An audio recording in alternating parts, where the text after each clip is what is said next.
Hello everybody, welcome to Advantage One. My name is Josh the RV Nerd, and today behind us we have what I call a pretend park model. It is, the reason I say that is there's things in the RV industry called destination trailers, which are like park models, but they're fully self-contained, where they have holding tanks and everything. This, like one of those, has holding tanks, but a destination trailer has different things, like a more residential style stove. This is, in every definition, just a travel trailer, but it's the size of an aircraft carrier. It is something, the reason that manufacturers do this is there are some lenders who don't offer lending for park models or park model-like trailers, like a destination trailer. But this is your get out of jail free card. So this is something that I don't expect you to really tow around a lot, because it's huge, you know, and it doesn't have a special towing suspension or anything like that. The intention of this camper is you're going to have a seasonal site, you're going to do some snowbird, sunbird camping, you're going to get it somewhere and park it. And that's exactly what the one and only previous owners of this did. They had it at a seasonal site, they'd visit in the summertime, have a good time. It's got a big bed slide in the back, living room, super slide as well, but 7-foot ceilings to open it up, and a really cool either kind of, well, basically a front bunkhouse, but you see that cargo door up there, you could actually, interestingly, use it almost like a storage garage locker thing. Makes it a little bit more flexible in its use, I think. And man, I've seen so many different builders of this floor plan over the years. Everyone having their own little version of it, dating back to the days when Fleetwood was just the big name in RVing. But Jayco, Cherokee, everybody and their brother has made something like this over the years, because it's a no-nonsense, very effective, straightforward floor plan. And one of the things here that is different from a common travel trailer, while still fitting the definition of a travel trailer, is that extra large residential refrigerator over there, giving us a huge cold storage capacity. And something like this that's really designed just to sit in one place, I mean, it makes sense. Now, this is not, I don't think, translating well to camera. I think the best way I can say this is that, without a doubt, this RV would greatly benefit from a very deep cleaning, inside and outside, especially inside. And you might ask, well then, why don't you do that, dingbat? We don't own this camper. We're selling it here on consignment. Kind of like when I bought my house, my real estate agent didn't come over and shampoo my carpets. You know, sort of one of those kind of things right there.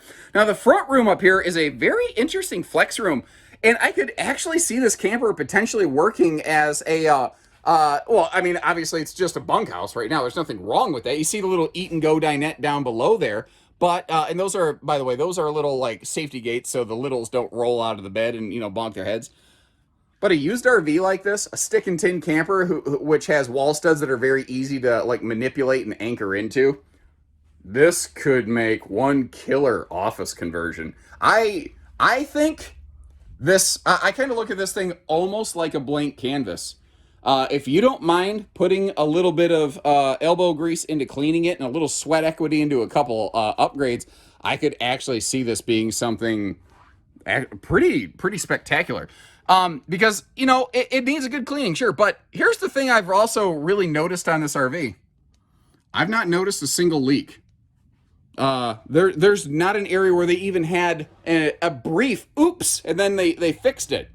They were on top of their sealants on this thing, at least that I've detected. I've looked around at all the corners, all the walls, around the slides. I haven't found a bad spot in it. Now, the 7-foot ceiling, really nice in the living room just to open everything up. But where I think it actually matters the most is when we get in here into the bathroom. And pardon me, as we're all like up close and personal with this thing. But the reason I say that is because it doesn't have a skylight up top. But it doesn't need it. It's 7 foot tall. Even at my height, about 6'3"-ish, by the time you have to step up into the shower pan, and the shower pan step up that all campers have, you're like, why don't they get rid of that? It's plumbing code, basically. They have to have that. It's annoying. That's one of the things that makes it a camper, I guess. I don't know, but that is not, that is not an original factory cabinet. Whoa, they did a good job of that. I'm telling you, like I said, this is one of those things. It needs a cleanup. There is some serious potential in this one. There really, really is.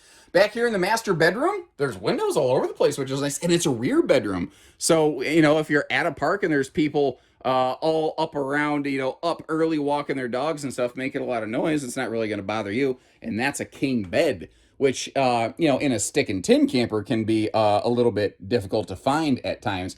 Now, there's not extra windows and stuff over here on the walls, but you know what? That'd be a nice little opportunity to be able to decorate it. You could put your Miley Cyrus poster up there. I don't even know why that came into my head, but it came in like a wrecking ball. Hey! Now, even though we're starting outside the, you know, USS Hideout here, aircraft carrier-sized roofing on this thing, I want to talk about, normally I'd call it road mode, but again, with this being a pretend park model, I'm going to call it like storage access, seasonal storage access. And you notice I suddenly made a dogleg left there. This is really going to be our storage access door. And a lot of times they go, oh, why not the main front door? A lot of times when things are being stored, what people will do is they will have that door locked. And you think, yeah, well, sure, I can have a key for that, right? Well, a lot of times when they do lock them, just for an extra level of security, people will place a little wedge of wood or board or something down in the tracks of that sliding glass door. So sometimes that door, when everything is closed up, is not accessible, but the rear door here is. Now, if you only key lock that door, then you could either get in from the back or the front, between the one or the other, or if you do a Dukes of Hazzard, yee-haw, over the countertop right there, you can pretty much walk from the front to the back of this thing, which is nice. I wanted to start by wrapping over here around this side because there's two things I really like seeing here, especially on a seasonal trailer in the Midwest where we get a lot of, like, you know, pine needles and stuff that fall on tops of camper slides. Those slide awning covers are keeping a lot of dirt and debris off there.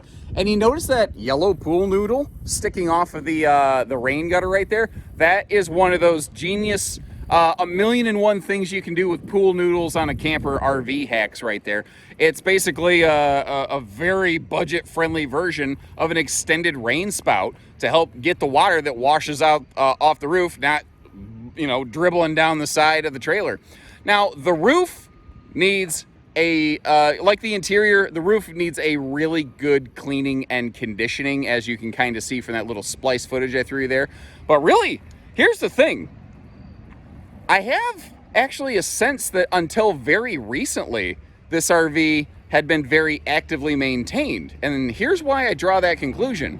Because from the ground level, other than, like, you know, you need to rinse off the awning and that roof and stuff, but the decals, the skin, they don't look bad.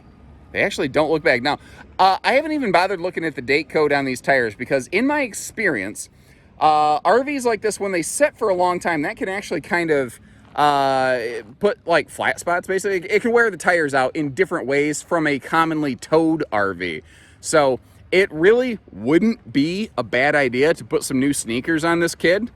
But if you're fairly local and you're like, as long as, you know, they're holding air, I'll just roll into my site and I won't worry about it. I suppose that could work. You may have noticed those two little white pipes sticking out behind those tires, by the way. Those are little extensions for the low point drains that the folks put in so they wouldn't have to crawl around under the camper to get to it.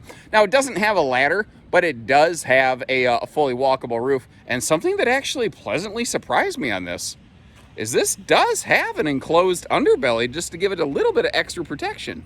And, you know, I feel like we got to give this camper a name. And I've said this a couple times recently, but this one feels like an Energizer because it just keeps going and going and going and going.